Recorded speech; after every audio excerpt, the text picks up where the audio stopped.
learned about what the internet actually is. It's big and it's everywhere. We call it a network because it's made up of tons of connected computers and devices like TVs and laptops. And we connect on tablets, phones, watches. And the way we connect is with invisible signals called Wi-Fi. So, if you still don't get it, just watch our film again or ask a grown-up. It's that easy.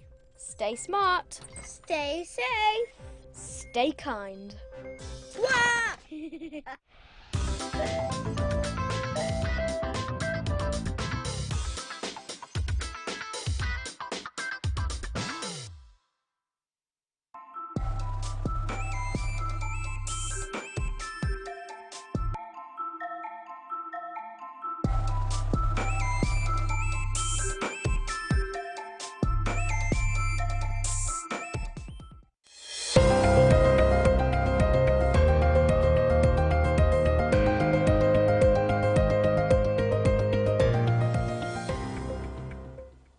Hello, this is Midday News. Thanks for joining us. Governor General of Papua New Guinea, Grand Chief Sir Bob Dadai, has conveyed on behalf of the nation his congratulatory message to His Majesty King Charles III on the occasion of the King's official birthday today. In his message to the King, Grand Chief Sir Bob Dadai said commemorating the King's birthday reminds us of the long and enduring relationship Papua New Guinea has had with the monarchy and other places in the Commonwealth of Nations. Grand Chief Sir Bob also conveyed well wishes of good health and recovery to the King following the King's recent cancer diagnosis, as well as to Her Royal Highness Catherine, the Prince of Wales, who was also diagnosed with cancer. The Governor-General of Papua New Guinea, Grand Chief Sir Bob Dadai, has announced the 2024 King's Birthday Honours list recognizing notable contribution to the country. Some of the key honours include KBE John Bangkok, BEM CBE Andrew Charles Hable, Ahmed Ben Israel, and Hian Halen Tarutia, OBE, MBE Haria Hassi, Philip Halu and Stephen Kilanda. And the British Empire Medal goes to Terence Haluna, Toby Bobby, Captain David Faithful, Mairi Homasi, Michael Kelana, Sharon Manmangi, and George Noble. In the military division, top awards include Commodore Philip Polera, Colonel Dominic Bulangol, Colonel Tony Asi Havu, Colonel Dixon Hiso, and Colonel Tony Awa. Prime Minister of New Zealand Christopher Luxon made a brief sleepover in Port Moresby for a bilateral meeting with Prime Minister James Marape on his way to Japan yesterday. Prime Minister James Marape met with New Zealand Prime Minister Christopher Luxon for an hour as he transited through Papua New Guinea for Japan yesterday. Mr. Marape expressed to Mr. Luxon that Papua New Guinea holds New Zealand as an important partner in the Pacific and extended his appreciation for the relief support and technical assistance to the survivors of the landslide in Mulitaka, Enga Province. In terms of trade, Prime Minister Marape informed Luxon that PNG would like to shift from talking about aid to having more dialogue on trade. He said he hopes that a bilateral trade agreement can be reached for the benefit of both countries. PM Marape went on to invite New Zealand's Prime Minister to invest in PNG. Mr. Luxon informed PM Marape that he looks forward to having a statement of partnership with PNG that will enhance existing bilateral relations.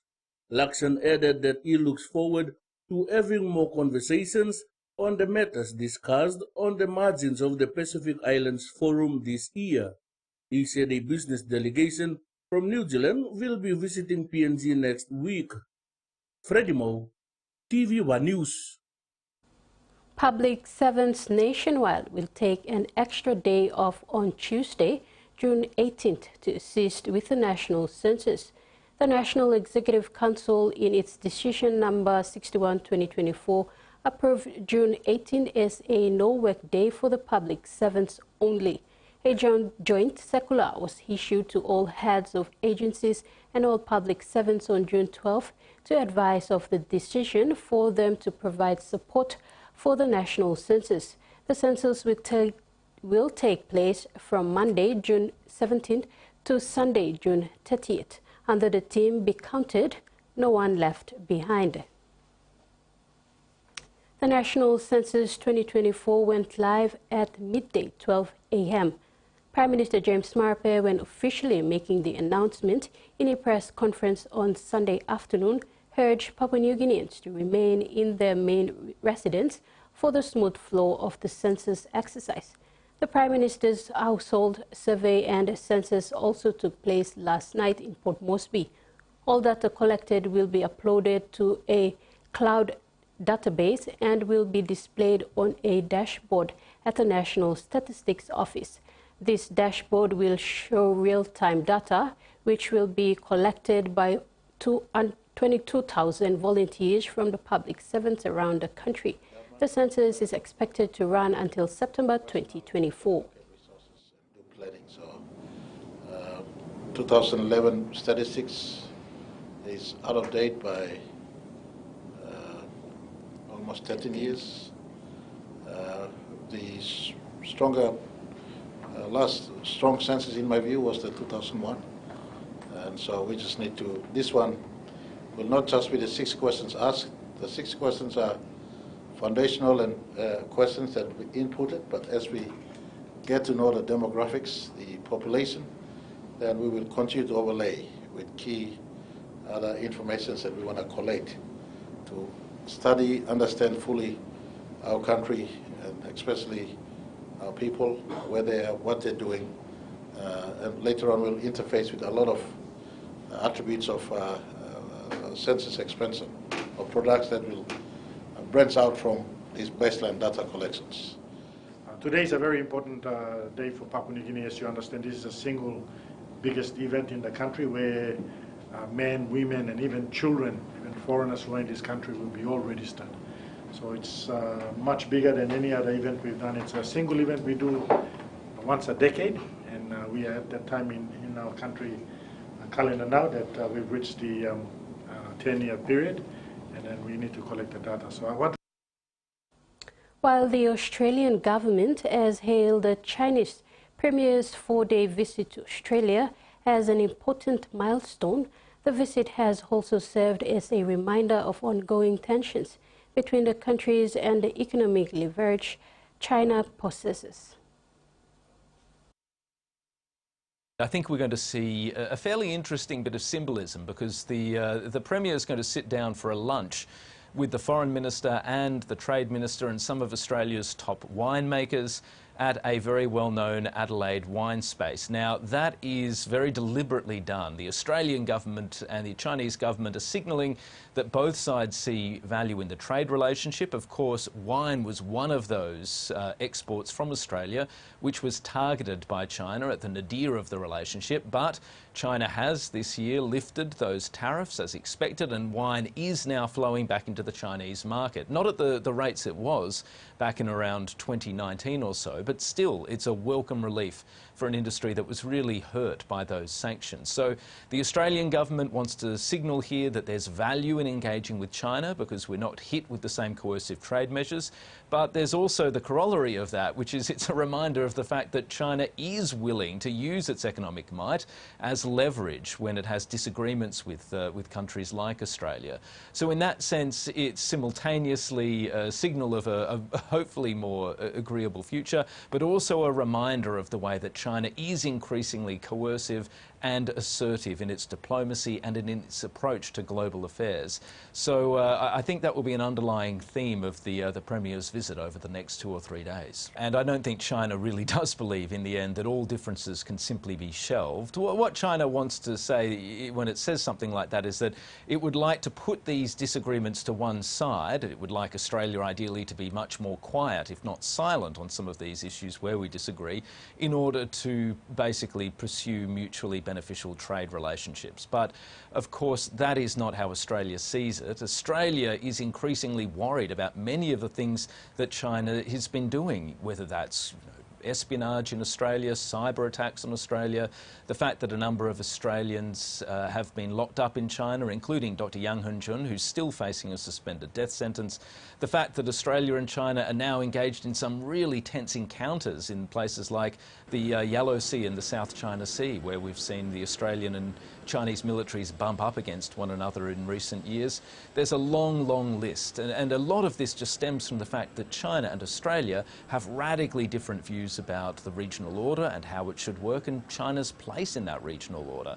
So there is still a vast gulf between the two sides. The government says that gulf can to some extent be bridged just through the simple act of dialogue, and that it's better to talk than to simply be in a position where we have no high-level access to China. But there are still some really deep structural constraints to the relationship, and all of the panda diplomacy, as valuable and occasionally heartwarming as that might be, all the panda diplomacy in the world can't hide those big structural deficits in the relationship. The MIM's government will spend $450 million over 3 years building homes for the state's frontline workers. The high-rise apartments will be offered at discount rent so that much-needed staff aren't priced out of Sydney. Whether it's paramedics or police, teachers in the classroom or nurses on the ward, the state's essential workers are doing some of the toughest jobs out there, and many are doing it in one of the most expensive cities in the world. I myself have been in the process of moving back home, even though I work full-time, to try and keep up with the cost of living. The Premier's announced Tuesday's budget will include $450 million to build at least 400 homes, offering rent at about 20% off the market rate. We're expecting big towers, and they'll be exclusively for essential workers in New South Wales so that they can roll to the hospital, roll to the ambulance station or the police station as soon as possible. The Build to Rent program's got the backing of paramedic Michael Jobson, who lives on the Central Coast but works on the lower North Shore. 12 hours of a night shift and then driving home up a freeway can be quite detrimental to the safety of the workforce, so I'm very much looking forward to this actually becoming a reality. Up to 4 sites will be selected for the developments, with a preference for land the state already owns. While the government will be the developer and the landlord, it's still hoping to make a return. The Premier says that cash could be reinvested to build more essential worker housing down the track. Affordable housing advocates say the policy's a small down payment on what needs to be a much bigger investment. Everywhere you look in New South Wales, we're finding more and more people who are finding it hard to get secure, affordable rental accommodation. With tens of thousands of essential workers in Sydney, the initial 400 homes will be in hot demand. In sports, the West Tigers have broken their 9-match losing streak, emerging as victors after a low-scoring tussle against the era-ridden Gold Coast Titans on Saturday afternoon. Tigers centre Justin Holland scored a double as the hosts clinched a tense 18-10 victory in front of a passionate crowd at Lichard Oval, while the Titans will be running several missed chances. Titans 5'8" Jaden Campbell starred for the Tourists in the first half, putting a 40-20 to set up the club's opening try before diving over for one of his own.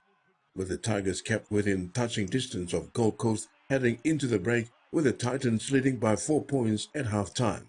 However, Gold Coast fullback Keanu Kinney missed a try-scoring opportunity moments before the break, neglecting to pass the footy to an unmarked teammate following a line break, and it proved costly. The Tigers took the lead for the first time in the 59th minute when Olam scored his second try before Keanu Kinney pulled off a crucial tackle in the following passage of play to prevent Olam's hat-trick. Gold Coast frustration grew when winger Jojo Fifita dropped a near-certain try on the right wing, botching a chance for the Titans to wrestle back the lead.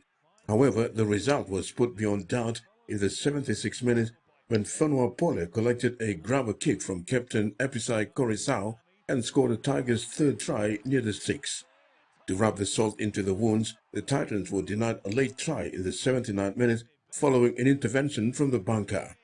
Stefano Utaikomanu has a decision regarding his future looming, but is still clearly committed to the Tigers delivering a barnstorming display on Saturday. Tigers captain Ebisai Korisao was at the peak of his powers during the second half at Leichhardt Oval, steering his side towards the drought-streaking win against the Titans. After moving from hooker to halfback for Saturday's game, the 31-year-old sealed the victory with a grubber kick in the 76th minute, setting up for Nuapole's decisive try. Korisau also booted each of his 3 conversion attempts, with the Fox commentary team singing the former Panthers' praises after the game. Terry Longwood, TV1 Sports. That ends the news update. Do join us at 6 tonight for the main bulletin. Bye now.